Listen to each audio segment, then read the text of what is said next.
Hello student, आज के editorial का टॉपिक है India should refuse America's NATO plus paid. इसको आप कनेक्ट कर पाएंगे GS2 IR India and relation bilateral regional. उससे आज के एडिटोरियल को आप कनेक्ट कर पाएंगे। आते हैं एडिटोरियल के एनालिसिस पर। वर्चुअल प्रेस ब्रीफिंग में मार्च 2023 में यूनाइटेड स्टेट की परमानेंट रिप्रेजेंटेटिव जो नेटो के हैं जुलियाना स्मिथ ने फोकस किया साउथ एशिया और इंडो पैसिफिक रीजन को नेटो में इंक्लूड करने की बात की। उन्होंने ऐसा कहा कि नेटो अलायंस ओपन है और एंगेजमेंट के लिए, और वो इंडिया को भी ज्वाइन कर लेना चाहिए नेटो को। इसी तरीके का sentiment US house select committee ने स्ट्रेटेजिक कंपटीशन जो कि यूएस और चाइनीज कम्युनिस्ट पार्टी में है मई 2023 में रिकमेंड किया स्ट्रेंथन करने का नेटो को और नेटो प्लस बनाने में। और उन्होंने कहा कि ये नेटो प्लस जो है वो स्ट्रेंथन होगा जब इंडिया इसमें इंक्लूड हो जाएगा ग्रुपिंग में। इंडिया के जो एक्सटर्नल अफेयर मिनिस्टर है S जयशंकर, इन्होंने रिजेक्ट किया इस आइडिया को और कहा जो नेटो का टेम्पलेट है वो इंडिया पे अप्लाई नहीं होता है। और even prime minister Narendra Modi ने जब यूएस विजिट किया जून में,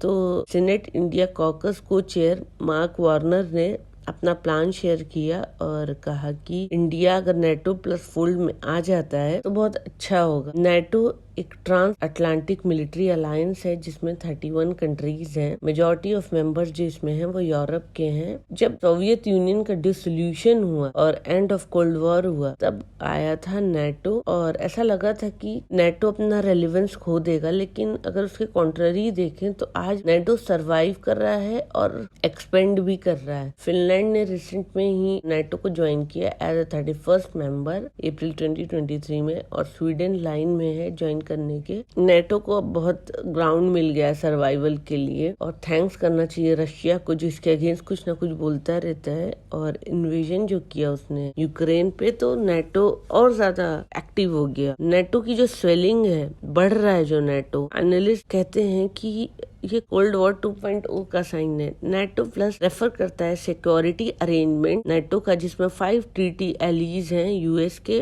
Australia, New Zealand, Japan, Israel and South Korea as a member, enhance करने के लिए ग्लोबल डिफेंस कोऑपरेशन और विन करना इनका पर्पस है strategic competition with Chinese Communist Party. तो मेन इनका अभी फिलहाल इस साइड एशिया में यही पर्पस है। इंटरेस्टिंग टर्म जो नेटो प्लस है वो कहीं पे भी ऑफिशियली रिकॉग्नाइज नहीं किया गया है। ये एक स्टैब्लिश कॉन्सेप्ट नहीं है नेटो के ही अंदर, पर जो डिस्कशन या डिबेट हो रही है इसके पोटेंशियल एक्सपेंशन को लेकर इस अलायंस को। अगर इंक्लूजन कंट्रीज देखें एज अ मेंबर तो एक कॉम्प्लेक्स प्रोसेस रिक्वायर्ड होता है, नेगोशिएशन और असेसमेंट करने की जरूरत होती है जिससे जो कॉम्पिटेबल हो नेटो प्रिंसिपल से, ऑब्लिगेशन से और डिफरेंट कमिटमेंट से। नेटो का पहले टारगेट था सोवियत यूनियन, अभी वो रशिया है, और अब नेटो प्लस का फोकस है, क्लियर फोकस है चाइना को कंटेन करना, बढ़ने नहीं देना। देयरफॉर अगर इस बात को कंसीडर करें जो डिस्प्यूट है चाइना से और इंडिया एक रिमेन, इंडिया क्या है, एक मिसिंग लिंक है इस पूरे फ्रेमवर्क में। अगर इस स्लाइड में देखें बढ़ती हुई रीजनल सिक्योरिटी के जो चैलेंजेस हैं, इंडिया अगर ज्वाइन करता है नेटो प्लस फ्रेमवर्क तो इससे इंडिया को एक सिक्योरिटी अम्ब्रेला तो मिल जाएगा, प्रोटेक्शन मिलेगा, डेटरेंस मिलेगा, पोटेंशियल थ्रेट से बचाएगा नेटो। इंडिया को एक्सेस मिलेगा advance military technology, intelligence sharing platform, interoperability, और भी जो मेंबर स्टेट्स है नेटो के उनके साथ। से क्लियर होता है कि पोटेंशियल जो होगा इंडिया के डिफेंस का, कैपेबिलिटीज का, मॉडर्नाइजेशन एफर्ट्स का, वो बढ़ तो जाएगा। लेकिन ये एक बेट की तरह, एक चारे की तरह इंडिया के लिए नेटो प्लस है, और इसको लार्जर कॉन्टेक्स्ट में देखने की जरूरत है कि वो इंडिया की स्ट्रैटेजिक ऑटोनॉमी पे किस तरीके से इम्पैक्ट करेगा। पहला अगर देखें तो इंडिया अगर नेटो फ्रेमवर्क में आता है तो और ये रशिया और चाइना को ये बात बहुत बुरी लगेगी, और जो रशिया के साथ हमेशा से इंडिया का अच्छा रिलेशनशिप रहा है और एक स्ट्रैटेजिक पार्टनरशिप है, अब तो रशिया को बुरा लगेगा। और रशिया जो है वो यूजफुल रहा है इंडिया के लिए किसी भी रीजनल सिक्योरिटी को डील करने में कोई भी चैलेंजेस ऐसे जो आते हैं और स्पेशली मॉडरेट करने में जब चाइना से